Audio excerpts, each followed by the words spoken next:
Tapi apabila kita berhubungan dengan Allah Subhanahu Wa Taala, bagaimanakah cara kita nak memahami dua hubungan tersebut?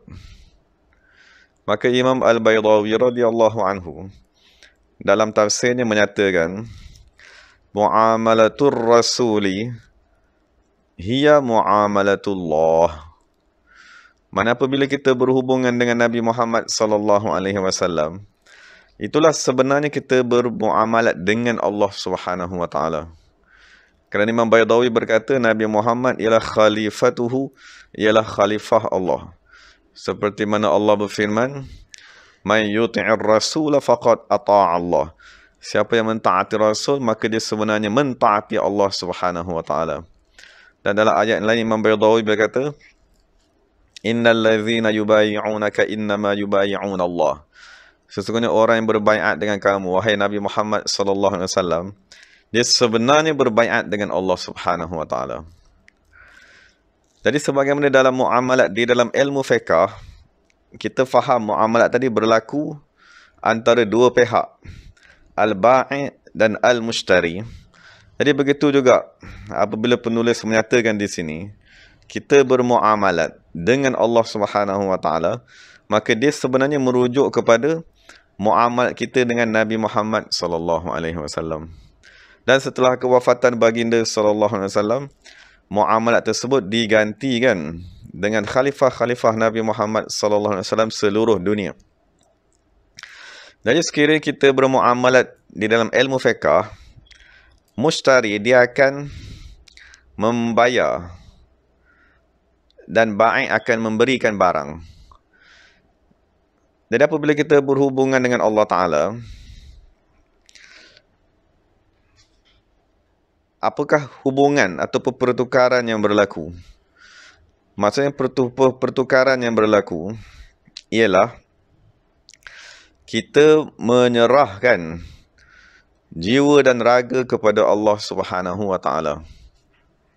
Maksudnya segala amalan kita, segala pergerakan kita serahkan kepada Allah Subhanahu wa taala, dan Allah Subhanahu wa taala membayarnya dengan al-jannah, syurga. Maksudnya Allah Taala membayar, membeli jiwa-jiwa umat Islam dengan bayaran syurga.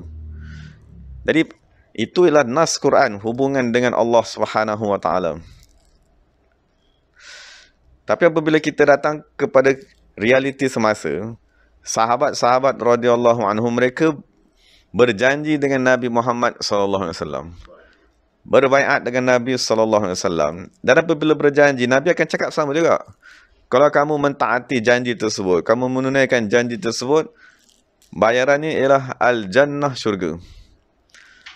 Sebagaimana yang kita baca kisah seorang kulit hitam yang berjumpa dengan Nabi sallallahu alaihi wasallam di perang Khaybar. Dia bertanya kepada Nabi, sekiranya aku mengikut kamu, mempercayai kamu, beriman dengan kamu, apakah bayaran? Nabi cakap satu kalimat saja, al-jannah, syurga. Maka dia terus memeluk agama Islam dan dia berperang dan dia meninggal dunia pada ketika itu juga. Jadi itu makna muamalatullah, bermuamalat dengan Allah Subhanahu wa taala. Jadi bermuamalat dengan Allah Taala bermaksud bermuamalat dengan Rasulullah sallallahu alaihi wasallam. Bermuamalat dengan Rasulullah SAW pada hari ini bermaksud bermuamalat dengan khalifah-khalifah Nabi Muhammad sallallahu alaihi wasallam seluruh dunia. Maksudnya kita bekerja kepada mereka, melaksanakan arahan kepada mereka naqdan serta merta. Maksudnya apabila kita dah berjumpa dengan khalifah Nabi Muhammad SAW, mereka akan arahkan kepada kita supaya buat sesuatu amalan, buat sesuatu tugasan, buat sesuatu kerja, arahan. Dan sekiranya kita tadi membuat tugasan tersebut naqdan serta merta, maknanya tunai, maknanya kita tidak bertangguh, kita tidak melewatkan, kita tidak melengahkan pelaksanaan dari itu, maka Allah Subhanahu wa taala yujazihi nasi'atan. Allah Subhanahu wa taala akan membayar kepada kita tidak akan membayar kepada kita nasi'atan bertangguh.